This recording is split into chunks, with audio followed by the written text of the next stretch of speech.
Hola, buenos días. Mi nombre es Johan Guzmán, soy profesor de la Facultad de Ingeniería en el Departamento de Ingeniería Eléctrica y Electrónica. Hoy vamos a conversar un poco acerca de algunas aplicaciones de dispositivos semiconductores. Bueno, ¿para qué usamos los dispositivos semiconductores? En realidad lo utilizamos a cada momento y en diferentes tipos de aplicación. Por ejemplo, cada vez que yo voy a usar mi computador está construido con circuitos integrados que tienen un montón de transistores. Los transistores son dispositivos semiconductores que nos permiten encender y apagar flujos de corriente que se interpretan como ceros y unos y se interpretan como secuencias lógicas. Estos circuitos están alimentados desde fuentes de poder continua que tienen un voltaje de 12 volts, de 3,3 volts, de 5 volts, y se alimentan desde una fuente de tensión mayor, 15, 19 volts, y la transformación entre DC y DC se hace con convertidores que están construidos con transistores, diodos o tiristores, ¿ya? Que también son dispositivos semiconductores. Antes que llegara esta energía al cargador, viene en forma alterna, y los sensores que están entre medio y los dispositivos de control de todo el esquema de conversión de energía, desde que está la central eléctrica o la central solar o la central térmica, hasta que llega a nuestro computador en 220 volts, 50 Hz, fue monitoreado y a veces fue transformado por dispositivos semiconductores, ya sea de control de energía, como son los IGBT, los tiristores, o mediante los sensores que tienen dispositivos digitales para procesar información y transmitir información. También en estos momentos, la mayor parte de la iluminación que tenemos en Chile son con LED, y el LED es un tipo de diodo, un diodo al que, por sus características constructivas, cuando se excita con una corriente, uno de sus electrones salta de nivel a un nivel superior y luego vuelve emitiendo un fotón en una longitud de onda determinada: rojo, azul, verde, blanco, violeta, eh, infrarrojo, ultravioleta, rojo coherente para hacer láser, diferentes aplicaciones de estas luces.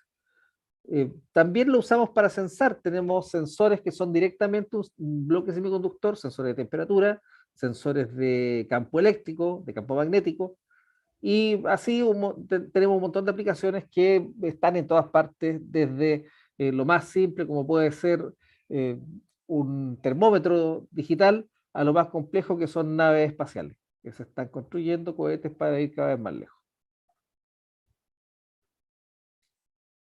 Pero, ¿qué son los dispositivos semiconductores? Entonces, esto lo pueden resolver ustedes un poco más claro que yo, ustedes son químicos, y tiene que ver con las características de algunos elementos y sus combinaciones. Por ejemplo, tenemos los metales son buenos conductores porque tienen pocos electrones en su capa externa, en su capa de conducción, que son fáciles de sacar. Esto es fácil que hagan enlace iónico, es fácil con un poco de temperatura o un campo eléctrico, o, o alguna energía radiante, sacarlo de su átomo y formar un ion, ¿ah? Y tener finalmente en lo que es una estructura metálica un mar de iones rodeados de electrones que son fáciles de mover, ¿ah? Más fáciles a medida que la temperatura baja más. Y por otro lado tenemos elementos que tienen más tendencia a formar enlaces covalentes, y algunos que tienen tendencia a formar estructuras estables, por ejemplo la estructura cúbica diamántica. El diamante, el carbón en su forma de diamante, es un aislante, es un elemento que tiene muy separado la capa de conducción de la capa de valencia, muy separado la capa de conducción de la capa de valencia. Por lo tanto nos va a costar bastante energía, vamos a tener que aplicar bastante energía para arrancar un electrón y llevarlo, tanta energía que en realidad no lo podemos ocupar como aislante. En realidad no vamos a ocupar aislantes de diamante porque son caros, porque son caros. Eh, por otro lado, los semiconductores tienen esta característica, tienen esta tendencia a formar enlaces covalentes, tienen estas estructuras, pero tienen valores de energía menores, como un electrón volt, para poder arrancar un electrón y llevarlo a la capa de conducción. Entonces, cuando a un semiconductor lo tenemos a baja temperatura, y sin aplicar campos eléctricos ni rayos cósmicos, básicamente un aislante. no tiene portadores, no hay electrones en la capa de conducción, pero a medida que vamos entregando energía, entregamos temperatura o aplicamos campos eléctricos o lo dejamos libre para que fotones incidan y golpeen los electrones, con menos energía vamos a tener arrancar un electrón de la capa de valencia, llevarlo a la capa de conducción y podemos hacer conducción de electrones. Y además aparece el tema de tener un portador diferente. En el enlace covalente, cuando yo tengo un orbital que está listo para capturar un electrón, se comporta como un portador de carga positiva, donde si pasa un electrón lo captura y se genera un hueco en otro átomo y van saltando y se va generando un efecto de un portador virtual, un hueco, aparte del flujo de electrones.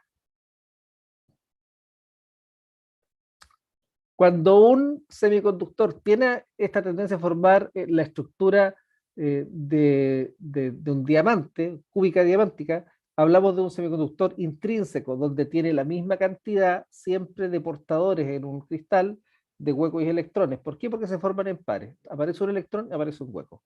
Entonces, lo normal es la familia 4, silicio, germanio, y compuestos de sílice, germanio y carbono, como el carburo de silicio o esta mezcla de germanio y silicio. Y tenemos aleaciones de diferentes tipos de familia, 3 y 5, 2 y 6, que nos van a dar estructuras que tienen esta forma. ¿Qué es lo que pasa? Cuando tenemos esta estructura, como les decía, de enlace covalente, como una red de diamantes, cuando aplicamos energía de algún tipo y sacamos un electrón, se forma este hueco. En realidad lo que es un orbital que está listo para capturar un electrón. Entonces van a haber flujos. Si yo aplicara temperatura, tendría un salto, es decir, se estaría generando un salto del electrón en la capa de conducción y luego sería capturado de diferentes partes. Si aplico un campo eléctrico, este electrón podría ser arrastrado y podría ser capturado por otro átomo y se iría produciendo por salto, o podría ser arrastrado sin mucho voltaje y llegar hasta los terminales metálicos y seguir su conducción. En esta condición de cristal intrínseco no nos sirve mucho el dispositivo, el semiconductor para hacer dispositivo. Nos podría servir para sensar temperatura, con una característica de aumento de conductividad, baja resistencia a medida que aumenta la temperatura. Nos podría servir para ver efectos circular corriente y ver efectos de campos magnéticos que estén presentes también. Pero son aplicaciones bien reducidas. ¿Qué es lo que vamos a hacer nosotros? Lo que vamos a hacer va a ser agregar impurezas, vamos a dopar los cristales y vamos a agregar impurezas de tipo 5 o de tipo 4. Perdón, de tipo 3 o de tipo 5. ¿Ah? ¿Qué es lo que pasa? Si agrego una impureza, una impureza de tipo 3,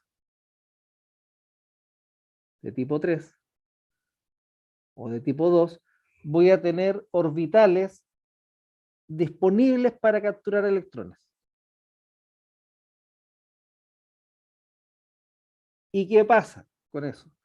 Que si aumenta la temperatura y empieza a haber una, un salto de electrones desde estos los van a capturar y van a quedar, el cristal va a quedar con un déficit de electrones y con más cantidad de orbitales listos para capturar electrones. Por el contrario, si agrego impurezas del tipo 5 o del tipo 6, voy a tener átomos que tienen eh, electrones en las capas de conducción disponibles para ser capturados o para ser arrastrados. Entonces, ¿qué pasa con esto? Lo vamos a ver más adelante. Cuando hacemos una juntura, cuando juntamos dos de estos materiales, pasa un fenómeno bien interesante que nos permite operar estos dispositivos como interruptores. Como interruptores. ¿Qué es lo que pasa? Pero aquí aparece un poco lo que hablamos antes, y que dice que a temperatura ambiente, 300 Kelvin, prácticamente cada uno de los átomos de valencia 5 donó su electrón a la banda de conducción, y en los de tipo P, básicamente cada orbital disponible, cada hueco, captura un electrón. Bien. Vamos a ver qué pasa, que esto es importante. Esta es la base de todos los dispositivos, la construcción de cada dispositivo semiconductor es una juntura. La juntura. ¿Qué tenemos acá? Tenemos dos materiales. El de tipo P tiene exceso de orbitales disponibles, de huecos, y el tipo N tiene exceso de electrones disponibles. No se confundan, es concentración de electrones y concentración de huecos. Eléctricamente cada uno de estos cristales es neutro por el momento.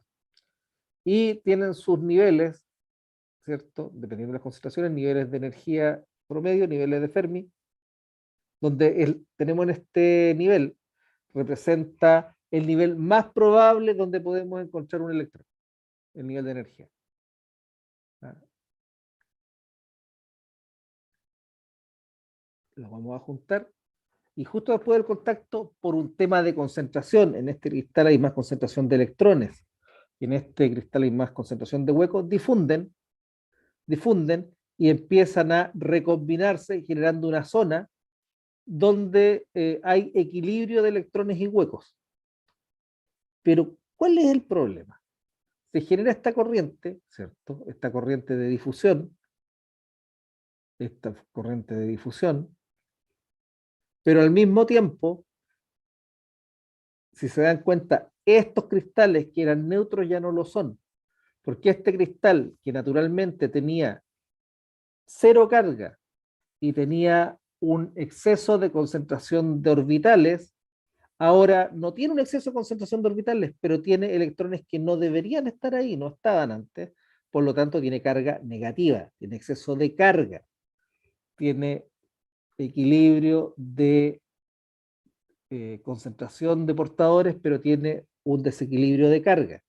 ¿Qué pasó en el cristal N? Que tenía electrones de carga negativa, ¿cierto? Pero que estaban compensados con sus átomos, con su núcleo de carga positiva. Eh, en estos momentos perdió electrones. Hay, en esta zona hay un equilibrio entre electrones y orbitales, huecos, pero hay un desequilibrio de carga, tiene carga positiva, por lo tanto se genera un campo eléctrico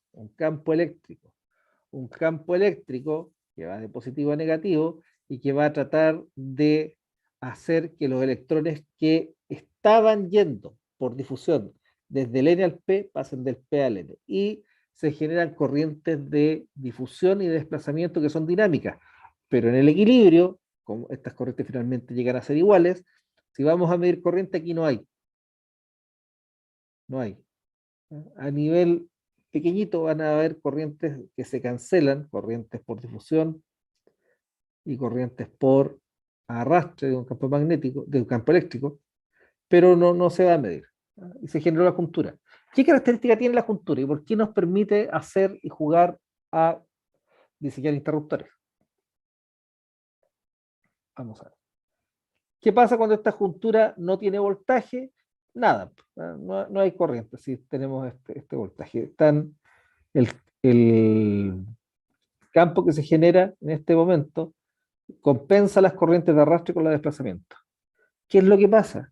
Si coloco un voltaje positivo al cristal que tiene exceso de orbitales y un voltaje negativo al que tiene exceso de electrones. Bueno, cada uno de estos portadores va a tener carga. Los orbitales se comportan como cargas positivas, los electrones se comportan como cargas negativas. Si aquí hay una placa con un voltaje negativo, es decir, el campo eléctrico viene de positivo a negativo y va a tratar de que los electrones se vayan hacia el lado positivo, va a empujar. Este campo va a arrastrar más electrones a la zona de difusión y va a empujar más átomos con orbitales a la zona de difusión y aquí se van a recombinar. Es como si mandaran a pelear en una batalla a electrones y a orbitales, a huecos, y aquí se cancelan, mueren. Entonces se va generando una corriente de difusión. y nosotros enviamos corriente hacia acá, vemos pasar corrientes de electrones hacia acá y salir electrones por acá, pero en realidad aquí se está haciendo una difusión. ¿Ah? Y desde el punto de vista eléctrico, el dispositivo, que en este caso con una juntura se llama diodo, se va a comportar como un interruptor cerrado que permite el paso de la corriente. Por otro lado, si colocamos un voltaje inverso, es decir, al cristal que tiene exceso de electrones le aplicamos el voltaje positivo, al que tiene exceso de orbitales le aplicamos el voltaje negativo. eh, Cada uno de estos va a arrastrar a los portadores hacia las orillas, entonces el voltaje positivo, ¿cierto? El campo que se genera, va a tomar estos orbitales y los va a acercar, estos átomos con orbitales disponibles los va a acercar a este terminal, los electrones los va a acercar a este terminal y va a aumentar el tamaño de la zona muerta, impidiendo que pase corriente, porque aquí es una zona donde no hay portadores. Y se va a aportar desde el punto de vista eléctrico como un circuito abierto que no permite el paso de la corriente. Entonces tenemos una condición donde con un voltaje directo, vamos a llamar, tenemos conducción de corriente, con un voltaje inverso no la tenemos. Una vez que este conduce, este se deja de conducir cuando se le acaba todas las cargas, cuando ya no hay corriente. ¿Y qué hacemos con esta juntura? Nos ponemos a construir dispositivos de diferente función.